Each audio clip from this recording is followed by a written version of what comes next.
بسم اللہ الرحمن الرحیم نحمدہ ونصلی علی رسولہ الکریم اما بعد۔ ساتھ میں رہنے والوں کا اثر پڑتا ہے۔ کوئی کسی کے ساتھ رہتا ہے تو اس کا اثر اس پہ پڑتا ہے۔ ہمارے ساتھ نفس بھی ہے، شیطان بھی ہے، اور دونوں کی کوشش یہ ہوتی ہے کہ ان سے غلط کام کراؤ۔ تو ساتھ میں ہے نا ہم اس کے، اب جب ساتھ میں ہے تو اس کی کوشش میں بھی لگا ہے کہ ان سے غلط کام کراؤ، اور اگر یہ کچھ نہیں غلط کر سکتے تو ان کی سوچ ہی غلط کر دو۔ اگر کچھ نہیں کر سکتے تو ان کی سوچ غلط کر دو۔ اب ذرا اپنے اپنے بارے میں خود غور کریں، جو بیتی زندگی ہے یہ بیت رہی ہے، ابھی جو گزر گیا اس کے بارے میں ذرا غور کریں تو کوئی گناہ کا موقع نہیں ہے۔ گھر بیٹھے ہوئے ہیں، مسجد میں بیٹھے ہوئے ہیں، تو یہ دونوں ساتھ میں جو ہیں یہ ہمیں کسی دشمن کی یاد دلائیں گے۔ کس کی؟ دشمن۔ اور دشمن کی یاد میں ہم اتنے کھو جاتے ہیں کہ اللہ کی یاد میں بھی اتنے نہیں کھوتے۔ غور کریں ہم سب ذرا، دشمن کی یاد میں ایسے کھو جاتے ہیں۔ کوئی پاس ہوتا ہے تو اس دشمن کا تذکرہ شروع ہو جاتا ہے، اور پاس نہیں ہوتا تو دل ہی دل میں ہم نفس سے باتیں کرنے لگتے ہیں۔ کس سے؟ وہ باتیں کس سے ہوتی جو ہوتی رہتی ہیں اندر اندر، وہ نفس سے ہوتی ہیں۔ تو کتنا بڑا نقصان ہم کر رہے ہیں۔ یہ ظاہر کی دینداری وہاں تو چلے گی ہی نہیں، وہاں نہیں چلے گی، کیونکہ ظاہر کے تینوں دیندار تھے۔ سخی بھی دیندار تھا، قاری بھی دیندار تھا، اور بہادر بھی دیندار تھا۔ تینوں بہت اچھے کام کیے تھے۔ اگر یہی کامیابی ہو جاتی، خالی عمل کر کے کامیاب ہو جاتے، اس کا مطلب عمل نہیں کرنا ایسا مطلب نہیں ہے اس کا، یہ نہ نکالے کوئی۔ عمل تو کرنا ہے لیکن دل کی حفاظت کے ساتھ، اپنی سوچ کی حفاظت کے ساتھ، کہ کر تو لیا ہے، لٹ تو نہیں گیا، کہ دونوں ساتھ میں۔ اس لیے اللہ نے بھی ساتھ میں رہنے کی ترغیب دیا ہے، کونوا مع الصادقین، ہے نا؟ سچوں کے ساتھ رہو۔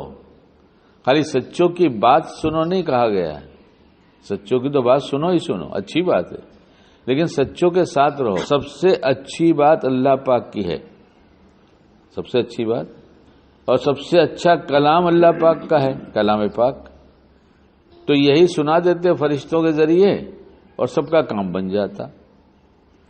کہ نہیں، ایک نمونہ بھیجیں گے اور انہی کے ساتھ رہو، تو پھر یہ نمونہ ہمیشہ رہے گا؟ نہیں، یہ نمونے کو ہم بلا لیں گے، لیکن وہ نمونے والے چھوڑ جائیں گے تو پھر ان کے ساتھ رہنا، تو یہ سلسلہ بند ہو جائے گا؟ نہیں، یہ چلتا رہے گا۔ ہر دور میں کچھ لوگ رہیں گے ایسے جن کی طرف اشارہ ہے کہ ان کے ساتھ رہو۔ جب ان کے ساتھ رہو گے تو ان کے تقوی کے اثر سے نفس شیطان جو اس سے ڈرتا ہے، تم ساتھ میں رہو گے تو تمہاری حفاظت ہوگی۔ کسی باوقار کے ساتھ جا رہے ہوں، کسی عہدیدار کے ساتھ جا رہے ہیں تو ہے کسی کی مجال؟ متقیوں سے بڑھ کر باوقار کون ہوگا؟ اس لیے ان کے ساتھ رہنے کو کہا گیا۔ نفس شیطان اعمال میں لگاتا ہے، جب دیکھتا ہے نہیں مانتے کہ اعمال میں لگا دو، وہ فلاں چیز پڑھنا ہے، فلاں کام کرنا ہے، فلاں چیز چھوڑنا ہے۔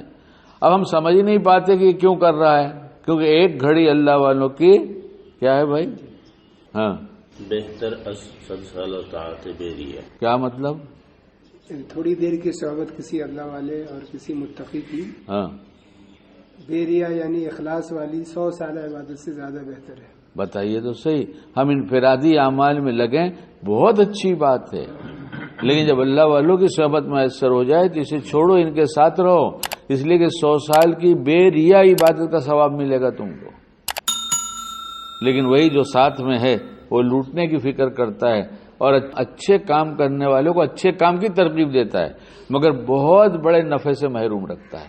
اس لیے جب اس کو ساتھ میں لگایا تو ساتھ میں کہہ دیا کہ بس تم متقیوں کے ساتھ رہو۔ پھر جب ان کو دیکھو گے تمہیں ان کے ساتھ رہنے کی برکت سے نیکیاں بھی ملے گی، اور ترغیب اعمال جو ہے کہ جو ہمارے لیے مشکل ہوگا وہ کر کر کے دکھاتے رہیں گے تو سمجھ میں آئے گا یہ تو کر سکتے تو ہم بھی کریں گے، تو اعمال کی توفیق ہو جاتی ہے۔ اس لیے چھوٹی سی بات کہا، اللہ تعالی ہم سب کو باعمل بنا دے۔ کوئی نہ ملے تو پھر اچھی کتاب کے ساتھ لگ جایا کرو۔